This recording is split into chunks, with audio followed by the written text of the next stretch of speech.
안녕하세요, 구독자 여러분. 오늘 들려드릴 저의 사연은 생각보다 주위에서 많이 일어나는 일이라는 걸 미리 말씀드리고 시작하려고 합니다. 이야기를 시작하기 전에 한 가지 부탁을 드리려고 해요. 이런 익명의 공간에 저의 사연을 보내기로 결심한 건 다른 분들은 저와 같은 피해를 당하지 않길 바라는 마음에서 용기를 낸 것이라는 걸 알아주시고 저더러 미련하다거나 왜 몰랐냐는 등의 질책은 잠시 접어주셨으면 합니다.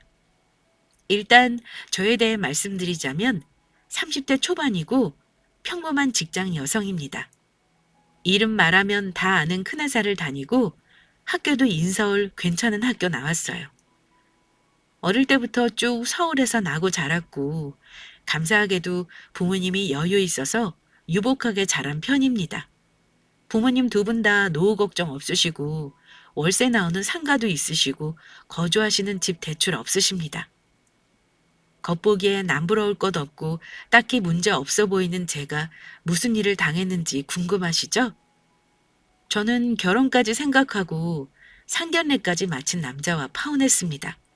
그런데 파혼할 수밖에 없었던 이유가 조금은 충격적이에요. 저희 엄마는 몇 달 지난 지금도 가끔 가슴을 쓸어내리십니다. 다른 사람 결혼한다는 청첩장 받고 한숨을 쉬기도 하시고요.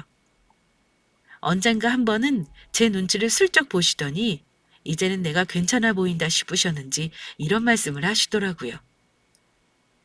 네가 상견례 할 때부터 느낌이 안 좋긴 했어. 자식 잘 키워놓은 부모가 그렇게 경우 없는 사람일 리가 없는 거다. 그냥 똥 밟았다 생각하고 잊어라. 네가 착해서 사람을 의심 없이 믿는 게 무슨 죄니? 잘못한 놈은 그 놈이야. 그래도 결혼까지 안 간 게 얼마나 다행이니. 전화위복이라 생각하자. 난 괜찮아, 엄마. 엄마 아빠한테 미안하지. 그래도 큰돈 쓴 거 없으니 엄마 말대로 너무 다행이다 싶어. 그놈은 어찌할 거야? 경찰에 신고할 거니? 글쎄, 엄마. 일단 저질러 놓은 거 수습하고 나서 차차 생각해 봐야지. 그러니까 결정사니 뭐니 그것도 믿을 게 못 된다는 거야. 돈을 그렇게 비싸게 주면 뭐하냐? 하마터면 사람 인생 꼬아놓을 뻔했잖아. 내가 절대 가만히 안 둬.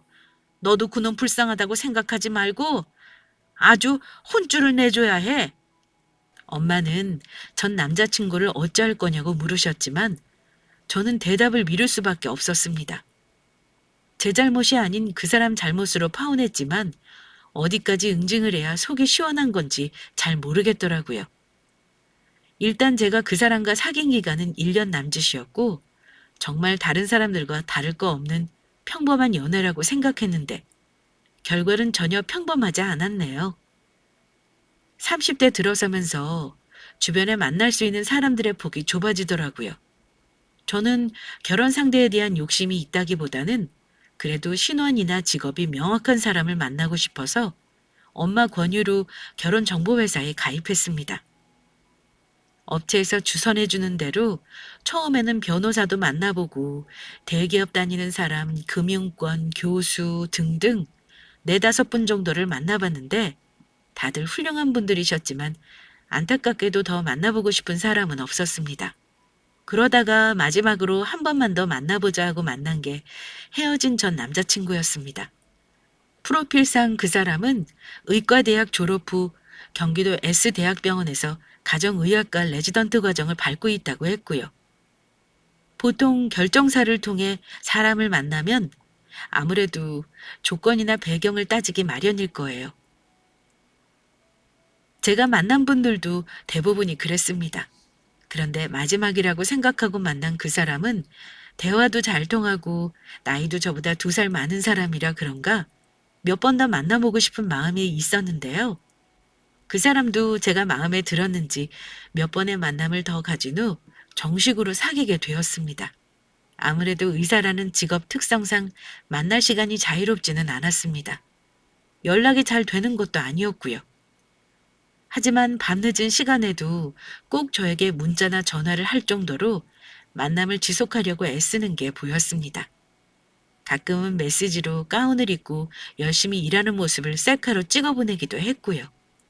의사들 바쁜 거 아는데 저는 당연히 연락 안 하는 거 정도는 이해했어요. 하필 직장에 서로 거리가 있는 바람에 자주 보지는 못했습니다. 그래도 틈틈이 데이트를 하면서 서로에 대해 알아가는 시간을 가지려고 했습니다. 만나면서 자기 미래 계획을 공유하기도 했는데 그 사람은 좀 특이했어요. 보통 의사들은 다 개인 병원을 차리는 걸 원하는 줄 알았거든요. 근데 본인은 큰돈 버는 것보다는 워라밸 있는 삶을 살고 싶다고 하더라고요. 그리고 당장은 집안에 여유가 없어서 개인 병원 차릴 생각은 없다고 했습니다. 나는 당장 개인 병원 차릴 생각은 없어. 그냥 월급 닥터하면서 부모님 용돈 드리고 편하게 살고 싶어. 나중에 여건 되면 차릴 수도 있겠지만 말이야. 병원 차리는 거 한두 푼 드는 거 아닌 거 알지? 요즘 선배들 보면 차린다고 다 잘 되는 것도 아니더라. 투자하는 돈에 비해서 못 벌면 망하는 거지 뭐. 그건 산우 씨 말이 맞아. 그래서 입지 좋은 곳에 해야 하는 건데 그런 곳은 임대료가 어마어마하긴 해. 아마 처음 시작할 때 10억 넘게 가지고 시작해야 할 거야. 나는 빚내고 시작하는 게 싫어. 그러니까 욕심 없이 의사 노릇하다가 나중에 돈 벌어서 차리는 게 좋을 것 같아. 사실 그 말이 맞는 부분도 있었어요. 그래서 집안 형편이 어려운 의사들이 부잣집 딸이랑 결혼하면 병원 차려준다는 말도 있는 겁니다. 물론 저는 아무리 의사랑 결혼한다고 해도 그렇게까지 해갈 능력은 없었어요. 그때까지는 남자친구가 욕심이 많이 없는 사람이구나 하고 생각했습니다. 둘 다 결혼을 전제로 만남을 가진 만큼 만나면서 양가 부모님이나 가족에 대해 사전에 대화도 나누었고요. 남자친구가 그러더라고요.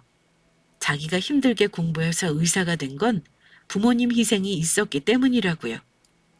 우리 부모님이 나 의대 졸업시키느라 나중에 집에 대출도 받으셨어. 나 때문에 회사 다니면서 생활비 보탠 내 동생한테도 참 미안해서 나중에 돈 벌면 가족들한테 갚아주고 싶어. 이건 너도 이해해줄 수 있지? 그럼 이해하지. 희생하신 부모님께 잘해드리고 싶은 건 당연한 거 아니야? 선우 씨가 효도한다는데 내가 이해하고 말고 할 게 어디 있어. 이해해줘서 고맙다. 다른 여자들은 나 의사라고 그러면 내가 버는 돈 다 가지고 싶어 하던데. 지은이 너는 다른 여자랑은 그릇이 다른 것 같아. 내가 여자친구 하나는 진짜 잘 골랐네. 그 사람은 나중에 결혼하면 자기 가족에게 베풀고 살고 싶다는 말을 자주 했습니다. 수련이 과정하면서 받은 월급은 그리 많지 않아서 아직도 가족들이 넉넉하지 않게 사는 게 미안하다고 하더라고요. 솔직하게 자기 집 형편이 우리 집과는 조금 차이가 난다는 걸 밝히길래 저는 그 부분은 감수하고 있었습니다. 그리고 정식으로 인사하자는 말이 나오면서 자연스레 결혼을 준비하는 수순을 밟았던 것 같습니다. 우리 집에 먼저 남자친구를 소개했을 때 부모님은 남자친구를 참 마음에 들어 하셨습니다. 예의 바르고 반듯해 보이는 데다 의사라고까지 하니 부모님 입장에서는 당연히 좋으셨을 겁니다. 저희 오빠랑 남자친구가 마침 또 동갑이라 그런지 한번 보고 나서 둘이 금방 친해지더라고요. 오빠와 남자친구가 대화를 하는 도중에 알고 보니 마침 오빠 회사랑 남자친구 병원이 10분 거리로 가깝다고 하더군요. 오빠는 기분 좋게 나중에 근처에서 술이라도 한잔하자고 웃으며 말했고 그 사람도 좋다고 맞장구 쳤습니다. 우리 집에 인사 온 남자친구는 거의 사위 대접을 받고 돌아갔다 해도 과언이 아닙니다. 우리 가족이 반기는 분위기였던 것과는 달리 예비시댁은 저희 부모님이 남자친구를 대했던 것처럼 저를 대하지 않았습니다. 물론 의사 아들을 둔 시어머니가 다 그런 건 아니겠죠. 남자친구 말로는 자기 어머니가 헌신적이고 자식에게 다정한 좋은 분이라고 들었습니다. 하지만 그 사람 어머니는 아들을 의사 만들었다는 자부심이 무척이나 강한 분이셨습니다. 남자친구가 물론 잘난 건 맞습니다. 여자들 중 의사 남편 싫다는 사람 없을 거예요. 하지만 그에 못지않게 저 역시 직업도 그렇고 외모도 그렇고 집안도 어디 내나 빠지지 않는다고 생각했습니다. 하지만 예비 시어머니는 자기 아들에 비해 제가 한참 모자라다고 여기시는 것 같았습니다.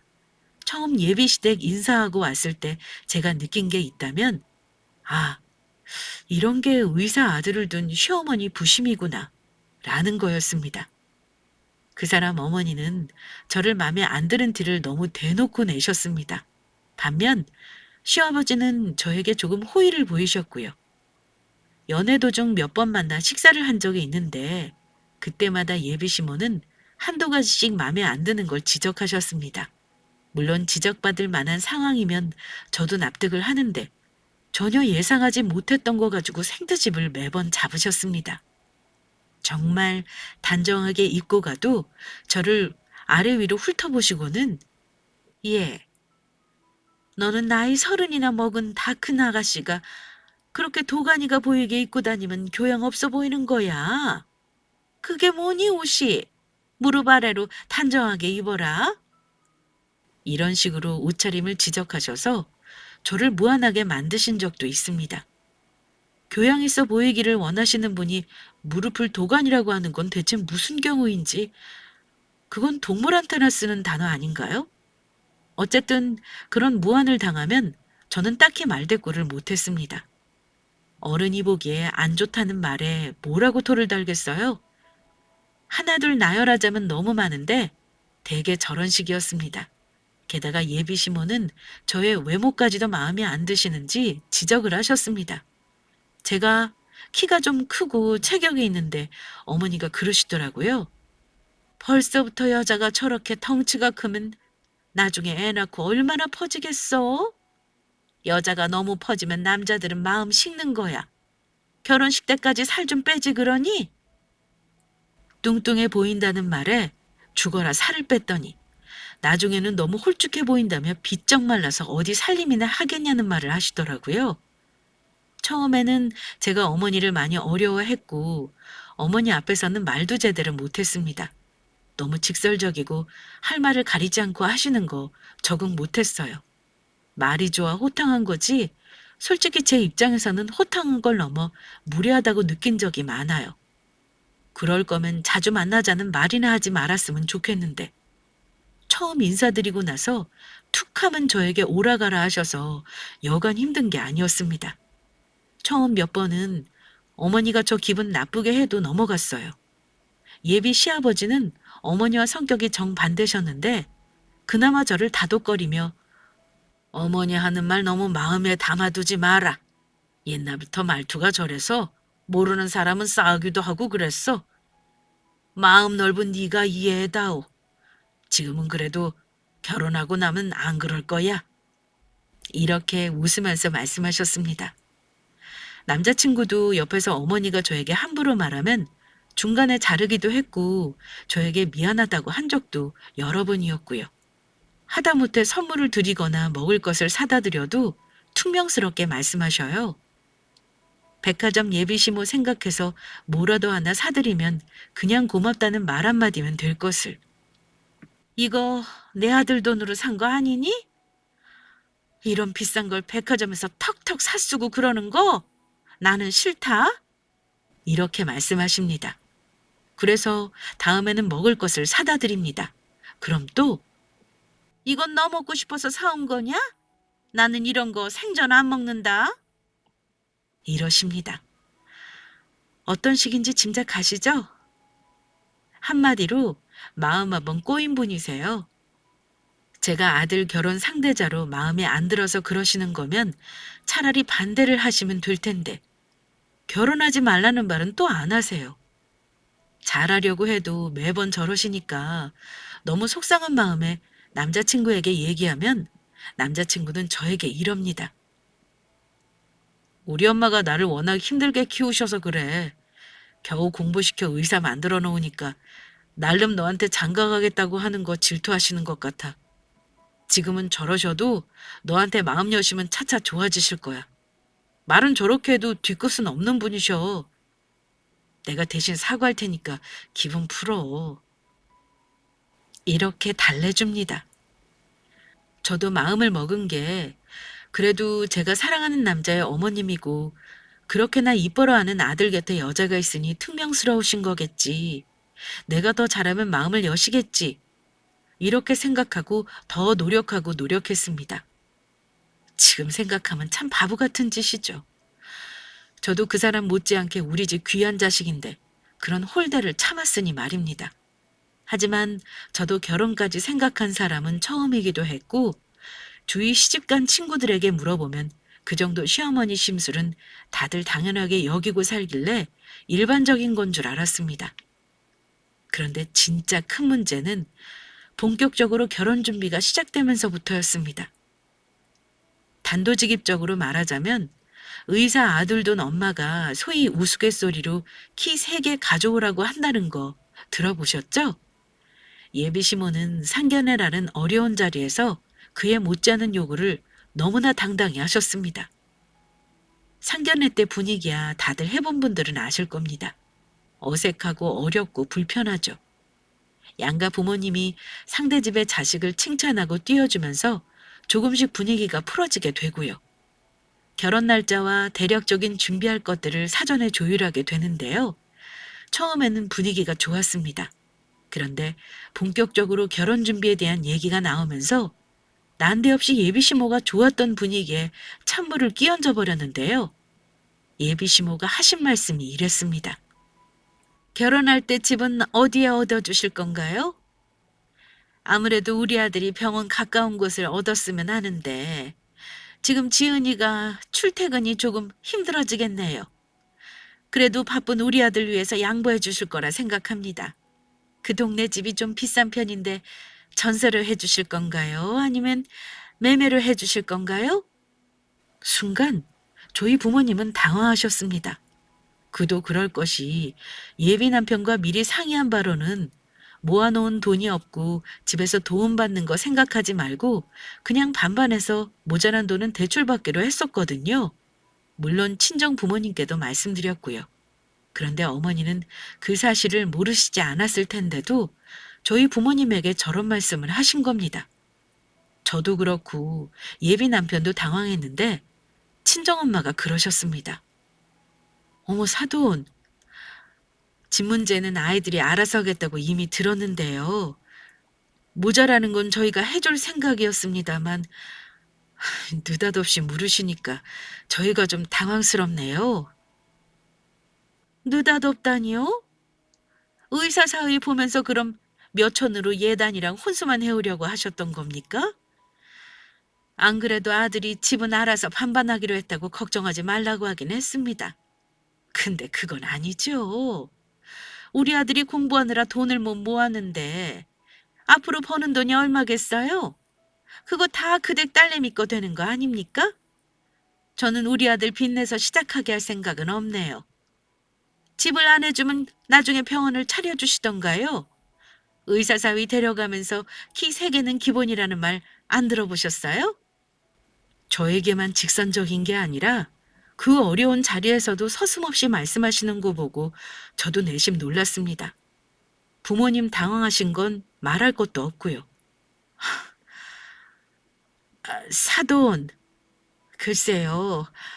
우리 딸이 그런 말은 미리 하지를 않아서 말입니다. 그런 걸 바라고 계시는 줄은 몰랐네요. 당연히 우리도 최대한 맞춰드리려고 하긴 했죠. 애들이 대출받는다고 말은 했지만 저도 그건 바라지 않습니다. 한 3억 정도는 보태줄 생각이었고요. 근데 사돈 생각이 이러시니 저희도 좀 생각을 해봐야겠네요. 엄마는 불쾌하셨을 게 분명한데도 최대한 예의 바르게 말씀하셨습니다. 3억이요? 그 정도로 우리 아들 데려가고 퉁치려고요? 그건 안 될 말이죠. 예비 남편과 예비 시부는 어머니 때문에 너무 당황하시더라고요. 예비 남편은 옆에서 자기 엄마 입을 막느라 정신이 없었습니다. 엄마, 그만하세요. 그건 우리가 알아서 할 문제지. 엄마가 이래라 저래라 하실 거 아니잖아요. 처음 보는 자리에서 그런 무리한 요구를 하시면 어떻게 해요? 얘는? 너는 모르면 가만히나 있어. 의사 아들 힘들게 키운 건 난데 덕보는 사람이 누군데 그래? 이거보다 더 아는 사람이 다반사야. 나 정도는 아무것도 아니다. 아무튼 아직 생각을 안 해보셨다면 이제부터 한번 생각을 해보세요. 시간을 좀 드리죠? 예비 시모는 마치 통보하듯 우리 부모님께 그리 말씀하시더군요. 그 덕에 어정쩡한 분위기 속에서 상견례는 마무리되었고 예비 남편은 미안하다며 따로 사과하고 돌아갔습니다. 돌아오는 길에 우리 가족 분위기는 완전 초상집 분위기였습니다. 엄마 아빠는 화가 나지만 그래도 저 생각해서 아무 말씀 없으셨는데 춘정 오빠가 화를 내더라고요. 야, 김지은, 너 그 집 계속 드나들었지? 근데 그 집 시어머니 원래부터 저랬어? 상견례에서 저 정도면 대체 너한테 어찌 대했다는 거야? 안 봐도 뻔하다 뻔해. 이 결혼 꼭 해야겠냐? 의사만 뭐 하늘의 별이라도 따다 줘야 되는 거냐? 뭐가 그리 좋은 직업이라고 대놓고 집을 해줄 거냐느니 병원을 차려달라느니 요구하는 건데. 그냥 아들 데리고 평생 살라 그래. 부모님은 오빠 말을 듣더니만 저에게 조심스레 말씀하셨습니다. 그래, 지은아. 오빠 말이 틀린 말은 아니다. 시아버지는 괜찮아 보이다만 네 시어머니 정말 보통 사람 아니다. 아무리 의사 남편이 좋다 그래도 좀 생각을 해봐야겠어. 엄마와 아빠는 심란해 하셨습니다. 오빠는 당장 예비 남편에게 연락할 기세였습니다. 당장 그 사람을 집으로 부르라고 했지만 시간 내기도 쉽지 않은 사람을 오라가라 하는 게 힘들 것 같았는데요. 오빠가 아예 찾아가서 단판을 짓자고 하더군요. 나는 이 결혼 반대야. 김지은 너 정신 똑바로 차려. 아무래도 안 되겠다. 대체 네 남자친구 생각은 어떤 건지 따로 얘기를 좀 해봐야겠어. 다음 주쯤에 그 친구 병원에 한번 찾아가 봐야겠어. 지은이 너도 미리 하루 정도 시간 좀 빼. 병원 근처에서 같이 만나자. 결혼을 하든 안 하든 마무리는 지어야지. 알았어, 오빠. 일단 날짜 맞춰볼게. 그 사람은 거의 휴일에도 못 쉬니까 아마 잠깐밖에 시간 못 낼 거야. 그 집 시어머니랑 대화 절대 안 통하겠더라. 일단 네 남자친구랑 얘기를 좀 맞춰보자. 무리한 요구하는 거 알고 있으면 알아서 자기 엄마 설득한다고 나오겠지. 안 그랬단 봐. 너 이 결혼 못 시켜. 네 남자친구가 어찌 나오느냐에 따라서 결정할 거니까 너도 단단히 맘먹어라. 오빠는 결혼을 할지 말지 모르는 일이라며 맘 단단히 먹으라고 신신당부했습니다. 그런데 그날부터 이상하게 남자친구와 연락이 잘 되지 않았습니다. 주말까지도 연락이 안 되더라고요. 오빠는 약속을 잡았냐고 계속 재촉하는 상황이었고요. 그런데 마침 일요일 오전에 그 사람이 병원에서 근무 중이라고 문자를 하더라고요. 너무 바빠서 연락을 못했다길래 일단 알았다고 했습니다.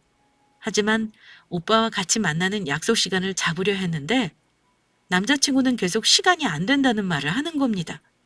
어쩔 수 없이 약속을 못 잡고 오빠에게 그냥 결혼 문제는 나중에 상의하자고 했는데 오빠가 불같이 화를 내더니만 의사는 밥도 안 먹고 화장실도 안 간다냐? 뭐가 그렇게 얼굴 보기가 힘든 건데? 오늘 그 병원 근무라고 했지? 그럼 미룰 거 없이 오늘 당장 가서 단판 짓자. 그놈 생각 확실히 듣고 자기 엄마 감당 못할 것 같으면 여기서 그만하라고 해야겠네. 오빠, 내가 알아서 한다니까. 오빠가 끼어들 문제 아니야. 야, 결혼은 둘만 좋다고 하는 거 아니다. 일단 가자. 만나서 10분만 시간 내라 그래. 저는 오빠에게 끌려가다시피 그 병원으로 갔습니다. 당연히 연락도 미리 못했고요. 오빠 손에 이끌려 병원에 도착해서 일단 연락을 해보기로 했는데요. 오빠는 연락하면 시간 안 내줄 수도 있다면서 무작정 가보자고 고집을 부렸습니다. 아무리 말려도 오빠는 막무가내였어요. 어쩔 수 없이 가정의학과 쪽으로 일단 가서 상황을 보기로 했는데요. 접수대 간호사에게 조심스레 물었습니다. 혹시 박선우 선생님 여기 계신가요? 그런데 간호사는 고개를 갸웃하더니 박선우 선생님이요? 그분은 여기 근무 안 하시는데요. 잘못 찾아오셨어요. 그 말에 저는 과를 잘못 찾은 줄로만 알아들었습니다. 그래요? 저는 가정의학과 전공이라고 들어서요. 그럼 어디로 가면 뵐 수 있을까요? 그런데 간호사가 하는 말이, 네? 전공이요? 무슨 말씀이신지. 박선우 선생이 이 병원 근무하는 건 맞는데요. 우리 과가 아니고 내과에서 간호사로 근무하는데요. 여기 말고 2층으로 가세요. 이러는 겁니다. 분명 간호사라고 하더라고요. 저와 오빠는 이게 무슨 일인가 싶어 서로 얼굴을 마주볼 뿐이었습니다. 2층 내과 간호사라고요? 확실히 이 병원 근무하는 건 맞고요? 네. 근데 무슨 관계신지 아는 분 같아서 말씀드린 건데 제가 혹시 실수했나요? 어리둥절해하는 간호사에게 적당히 둘러대고 저는 오빠와 2층 내과로 내려갔습니다. 저는 기가 막혀 그냥 계단에 주저앉고 말았습니다. 그런 저를 보고 오빠가 그러더라고요. 야, 김지은, 너 아무래도 그 인간이 의사라고 너한테 뻥친 것 같다. 그래도 양심이 아예 없는 놈은 아닌가 보네. 이 병원의 간호사는 맞으니 말이야. 간호사라고 해도 훌륭하게 생각했을 텐데 그놈 대체 왜 거짓말을 한 거지? 어이가 없네. 내가 확인하고 올 테니까 너는 여기서 기다려. 너한테 거짓말한 거 확인하면 더 볼 것도 없어. 그냥 결혼 없었던 걸로 해. 알았지? 저는 어리 빠져 오빠 말에 대답을 할 수조차 없었습니다. 잠시 후 다녀온 오빠는 저에게 내가 확인하고 왔어. 생각 같아서는 그놈한테 따주고 싶었는데 어쨌든 여긴 그 인간 직장 아니냐? 너한테 거짓말한 거 말고는 해코지한 거 없으니까 일단은 확인만 하면 됐다. 3년차 간호사래. 의사는 확실히 아니야. 내 생각엔 그놈 애초에 직업 속이고 여자 꼬시려고 했던 놈 같아. 아니 너 대체 그동안 왜 속은 거야? 정말 몰랐어? 결정사 통해서 만났다며. 몰라. 가운 입은 사진도 보내주고 병원 사진도 보내주길래 의심도 안 했지. 누가 그런 걸 속였다고 생각하겠어? 오빠, 나 이제 어떡하지? 뭘 어떡해. 그냥 정리해. 일단 오늘은 돌아가자. 혼자 있을 때 말하지 말고 나중에 우리 집 오라고 하던가 아니면 나랑 같이 나가서 헤어지자고 해. 그게 안전해. 일단 부모님한테는 말하지 마. 다 정리하고 나서 결혼 안 하겠다고 말씀드리는 게 낫겠다. 예비 남편의 충격적인 정체를 알아내고 돌아온 그날. 저는 잠 한숨 못 자고 고민하다가 결국 헤어지기로 결심했습니다. 물론 그 사람이 뼛속까지 나쁜 사람은 아니겠죠. 간호사라는 훌륭한 직업을 말해도 저는 그 사람을 만났을 겁니다. 제가 소름 끼치는 건 결정사에 본인 프로필을 거짓으로 올렸다는 것과 저에게 줄곧 거짓말을 했다는 거였습니다. 왜 굳이 속여가면서까지 본인을 포장했을까요? 그리고 예비 시모가 무례하게 굴었던 일들이 떠오르면서 이건 아니다 싶었습니다. 저는 그 사람과 헤어질 결심하고 며칠 정리하는 시간을 가지고 있었어요. 남자친구도 뭔가 저에게 이상함을 느꼈는지 연락이 계속 왔지만 받지 않았습니다. 그런데 당장 헤어지기라도 하라는 듯 기어이 황당한 일이 생기더라고요. 그 인간 정체를 알고 나서 며칠을 제가 회사에서 일하고 있는데 엄마가 전화를 했습니다. 무슨 급한 일인가 해서 전화를 받았더니 엄마가 그러시는 겁니다. 지은아, 오늘 누가 왔었는 줄 알아? 네 남자친구 엄마가 연락도 없이 나를 찾아왔더라? 그 사람 엄마가 느닷없이 찾아왔다는 말에 얼마나 놀랐는지 모릅니다. 그런데 엄마가 하는 말이 더 놀라웠습니다. 그 집안 도저히 안 되겠더라. 오늘 아침에 상도 치우기 전에 우리 집에 불 쏘고 와서 뭐라고 했는 줄 알아? 애들 집 사주는 거 생각을 해봤냐는 거야. 아직 고민 중이라 했더니 글쎄 네 시어머니 하는 말이 뭔 줄 알아? 마침 좋은 매물 나왔다면서 아들 병원 근처에 48평짜리 아파트 사진 보여주는 거야. 역세권이라 입지도 좋고 금매라면서 꼭 잡아야 한다길래 내가 얼마 정도 하는 집이냐고 물었어. 세상에 그 아파트 자그마치 10억이 넘더라. 그걸 오늘 당장이라도 계약금 보내서 잡으라고 억지를 부리지 뭐니. 다른 사람이 채갈까 봐 오늘 아침 일찍 왔다는데 내가 정말 기가 막혀서. 엄마, 그래서? 그 사람 엄마한테 뭐라고 했는데? 뭐라고 하긴. 아직 네가 결혼 안 하겠다고 확실히 말을 안 하는 바람에 화를 내지도 못했어. 그냥 그 정도 능력은 없으니까 아무래도 며느리를 다른 데서 찾으셔야 할 것 같다고만 했다. 그랬더니 어찌나 콧대 높게 구는지 잘 생각해 보라면서 돌아갔다. 얘 지은아, 너 이 결혼 정말 해야겠어? 엄마는 속상해하시며 물으셨고 저는 단호하게 말했습니다. 엄마, 혹시 또 연락 오면 결혼 안 시키겠다고 확실히 말해? 물론 내가 오늘 말할 거지만 말이야. 나 이 결혼 안 해. 안 할 이유가 분명히 있거든.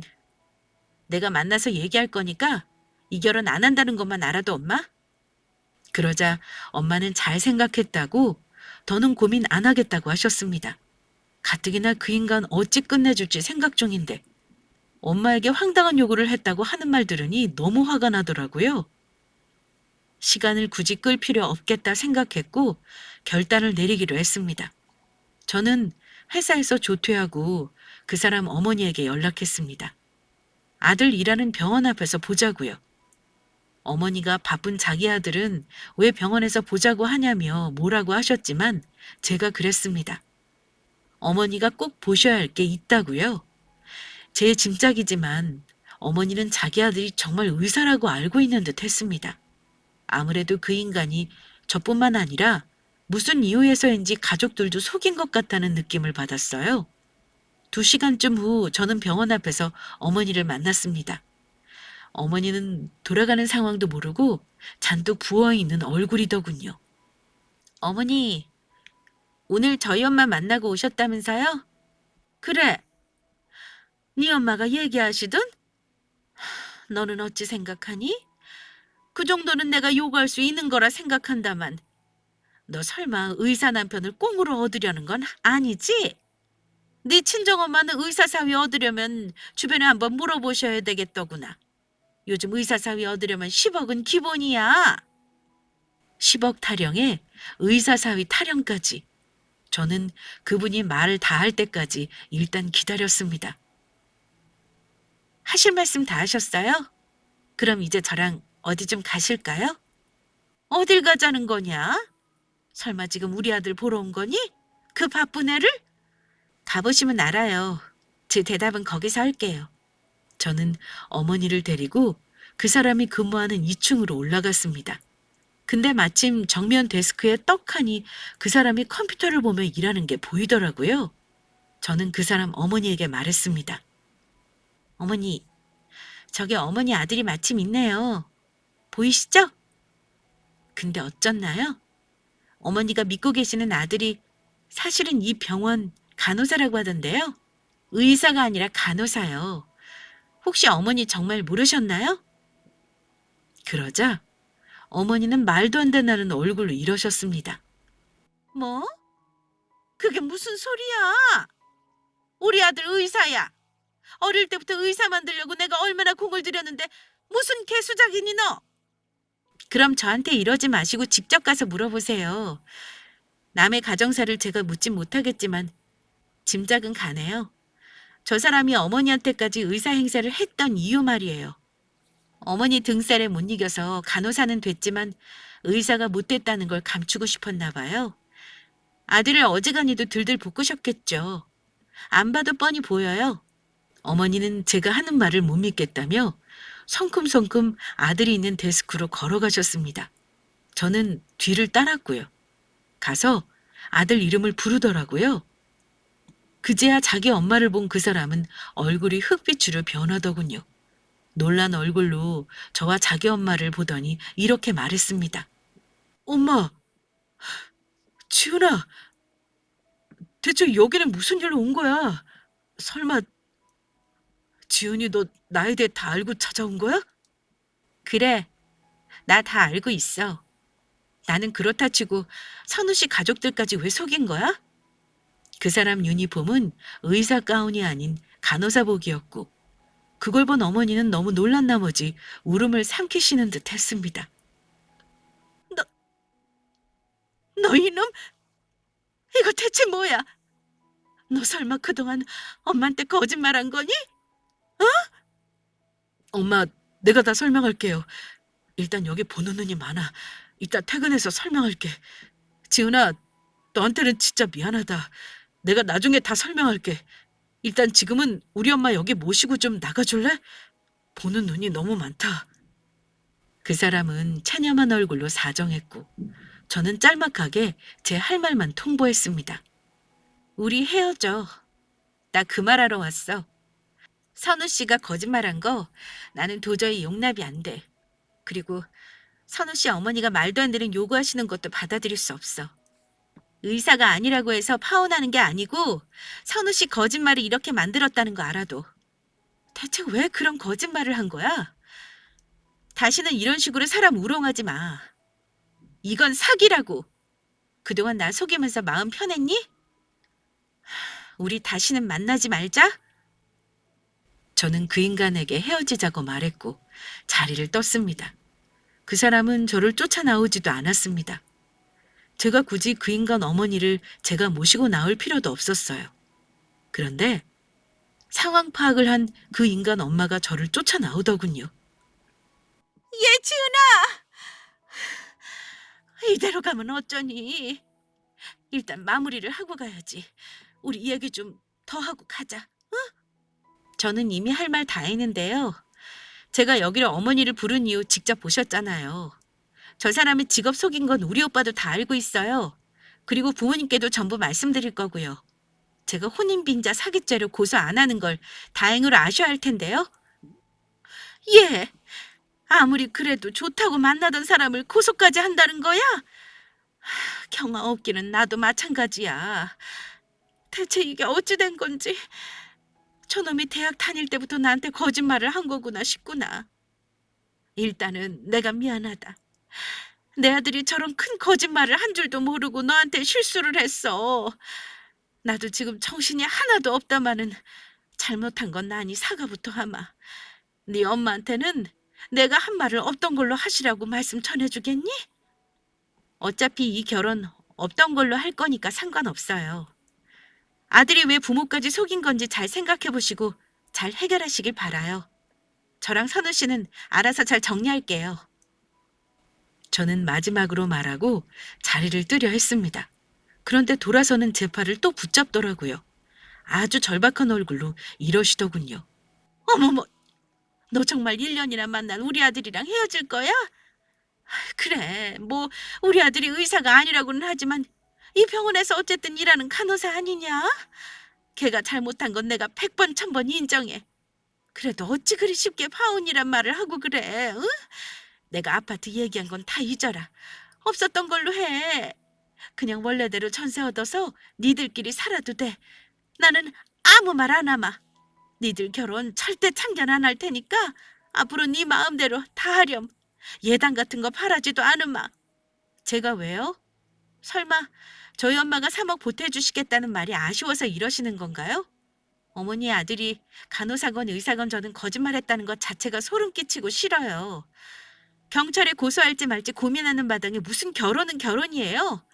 헛물 켜지 마시고 돌아가세요. 다시는 연락하지 마시고요.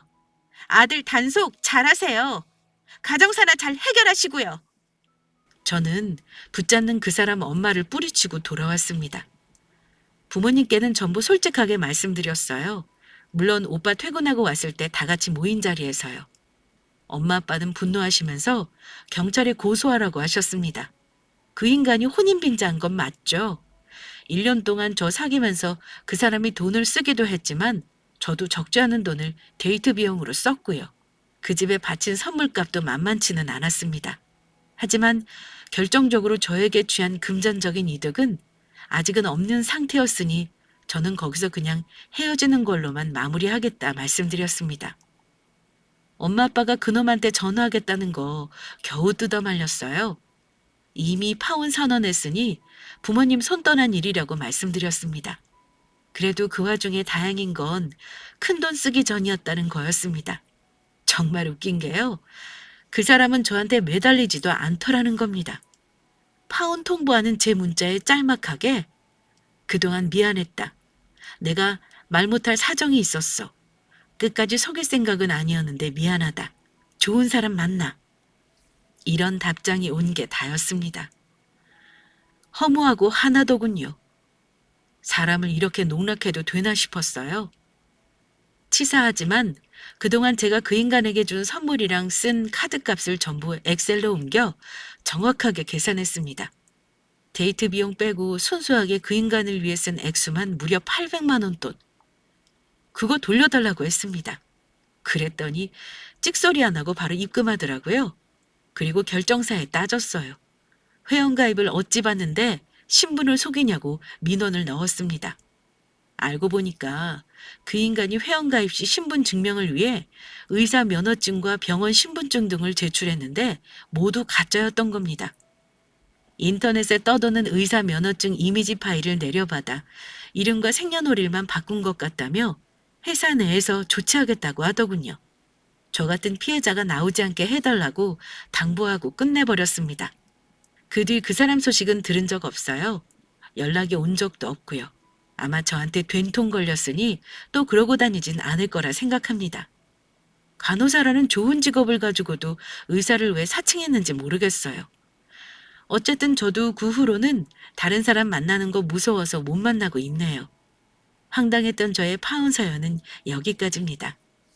생각보다 신분이나 직업 속이고 결혼 빌미로 여자한테 접근하는 경우가 많은 거 아시죠?